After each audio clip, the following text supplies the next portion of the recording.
Hello everyone, welcome to our YouTube channel. तो आज हम पढ़ने वाले बिजनेस स्टडीज़ क्लास 11th। तो हम कर रहे चैप्टर नंबर 1। हम आ गए अपने चैप्टर नंबर 1 के लास्ट टॉपिक पे। इसके बाद हम शुरू करने वाले chapter number 2। So let's start our today's topic. इससे पहले अगर आप पहली बार हमारे चैनल पर विजिट करें तो please subscribe to our channel and like to this video. तो हम स्टार्ट करते हैं हमारा आज का टॉपिक और last topic this chapter, auxiliaries to trade. हम स्टार्ट करते हैं। ऑक्सिलरीज टू ट्रेड ये होता क्या है? It include all service which help in smooth flow of goods and services. मतलब कि ऑक्सिलरी जो ट्रेड है ना, ये वो सारी एक्टिविटी, वो सारी सर्विस जो कि एक गुड्स या सर्विस के स्मूथ फ्लो, मतलब कि फॉर एग्जांपल अगर मुझे कोई गुड्स कहीं से मंगाना है, मैं कोई भी सामान कहीं से, प्रोडक्ट कहीं से भी मंगाना है, तो वहाँ से और यहाँ तक आने में स्मूथ फ्लो, मतलब कि सही से वो यहाँ तक पहुँच जाए, उसमें जो भी एक्टिविटी या सर्विस लगती है वो ऑक्सिलरी टू ट्रेड्स में आती है ना। ठीक है। इट इंक्लूड ऑल दो service which help in smooth flow of goods and services. ठीक है। For example transportation, warehousing, communication, insurance, banking. ठीक है। ट्रांसपोर्टेशन क्या है? एक सर्विस है ना। कम्युनिकेशन ये भी एक सर्विस है। इंश्योरेंस सर्विस है। बैंकिंग सर्विस है ना। क्या है ये सब? है सर्विस है ना। तो स्मूथ फ्लो जो भी एक्टिविटी लगती है ना स्मूथ फ्लो करवाने में, उसे हम कहते हैं ऑक्सिलरीज टू ट्रेड। ठीक है। तो हम देखते हैं हमारा next topic, causes of business risk. अब हमने पिछली वीडियो में पढ़ा था बिजनेस रिस्क क्या होता है। अगर आपने वो वीडियो नहीं देखी तो प्लीज़ उधर जाकर देख लीजिए। हमने बिजनेस रिस्क तो पढ़ लिया क्या होता है।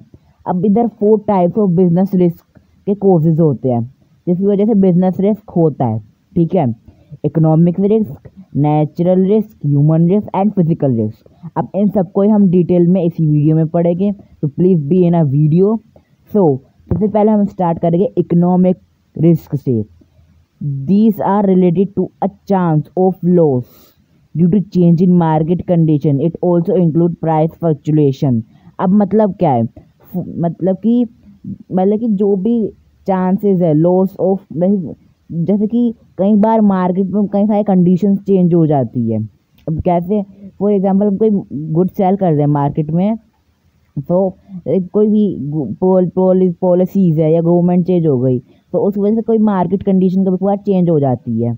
और it also includes price fluctuation. जैसे कोई भी मैं फॉर एग्जांपल मेरी एक कंपनी है, मैं एक प्रोडक्ट बना रहा, अब जो उस प्रोडक्ट को बनाने में रॉ मटेरियल लगता है उसका प्राइस बढ़ गया, तो इस वजह से मेरे प्रोडक्ट का प्राइस भी तो मुझे बढ़ाना पड़ेगा, है ना। तो ये प्राइस फ्लक्चुएशन इसे ही बोलते हैं कि हो सकता है प्राइस बढ़ जाए, हो सकता है उसकी वजह से सेल कम हो जाए, तो यही होते हैं प्राइस फ्लक्चुएशन। और ये हमारे इकोनॉमिक रिस्क में आता है। तो इसे याद करना, मतलब कि इसे आप बिल्कुल अच्छे से एक डेफिनेशन के तौर पे समझ लीजिए। ठीक है। और ये एग्ज़ाम में 101% मतलब कि आता ज़रूर है। ठीक है। हम नेक्स्ट देखते हैं अपना नेचुरल रिस्क, है ना। नेचुरल रिस्क, अब नेचुरल रिस्क के नाम से ही मैं पता चल रहा है कोई नेचुरल है, मतलब कि नेचुरल अकरिंग कोई रिस्क है ना। The condition and human being have no control. अब नेचर में हमारा कोई कंट्रोल है नहीं। अगर कभी वेदर की फॉर एग्जांपल वेदर ले लेते हैं, अगर कल बारिश होनी होगी तो होएगी, अगर आज गर्मी होएगी तो होएगी, है ना। तो उसे हम नहीं रोक सकते। तो जिसमें ह्यूमन बीइंग का कोई कंट्रोल नहीं है वो होता है natural risk. And affect business a lot can be result to heavy loss. हो सकता है कि नेचुरल की वजह से कोई ऐसा रिस्क हो सकता है कि जिसकी वजह से बिजनेस में बहुत सारा नुकसान हो सके और हैवी लॉस भी हो सके, है ना। सो नेचुरल रिस्क भी एक कोज है, मतलब कि जिसकी वजह से बिजनेस रिस्क आता है ना। तो हमारा नेक्स्ट है ह्यूमन रिस्क। अभी रिस्क ये ह्यूमन रिस्क कई सारी कंपनियों में होता है और ये सबसे ज़्यादा भी होता है। This related to a chance of loss due to any activity of human being. अब हो सकता है कि कोई भी ऐसी एक्टिविटी करे जिसकी वजह से कोई बिजनेस ऑर्गेनाइजेशन को कहीं नुकसान हो जाए, है ना। या कोई ऐसी जानकारी जो कि कंपनी के बाहर भेजी जाए बाय एनी एम्प्लॉय, सो उससे भी ह्यूमन रिस्क ना एक कंपनी में बहुत ज़्यादा बना रहता है, ठीक है। एक्टिविटी ऑफ ह्यूमन बीइंग और any employ of organisation, employ of organisation भी कई बार मतलब कि उनकी गलतियों की वजह से, उनकी गैर जिम्मेदारियों की वजह से भी कई बार इस ह्यूमन रिस्क में बहुत ज़्यादा चांसेस बढ़ जाते हैं एक ऑर्गेनाइजेशन में होने के, है ना। ये हमारा ह्यूमन रिस्क है और ये सबसे इम्पोर्टेंट भी है क्योंकि ये कहीं ज़्यादा रिस्क बना रहता है एक ऑर्गेनाइजेशन में।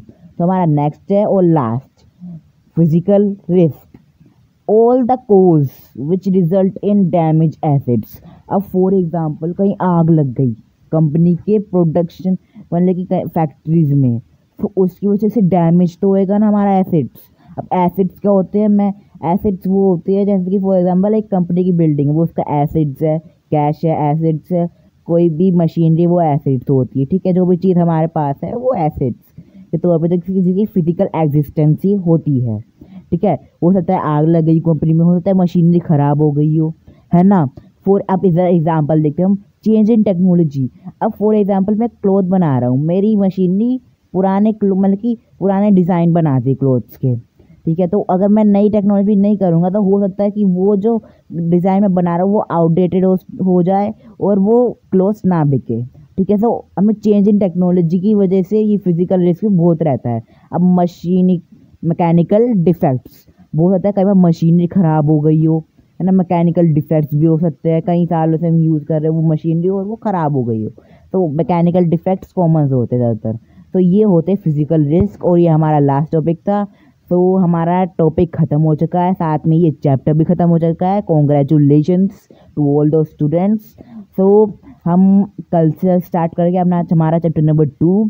तो thank you to visiting our channel and please subscribe to our channel, like to this video. Thank you.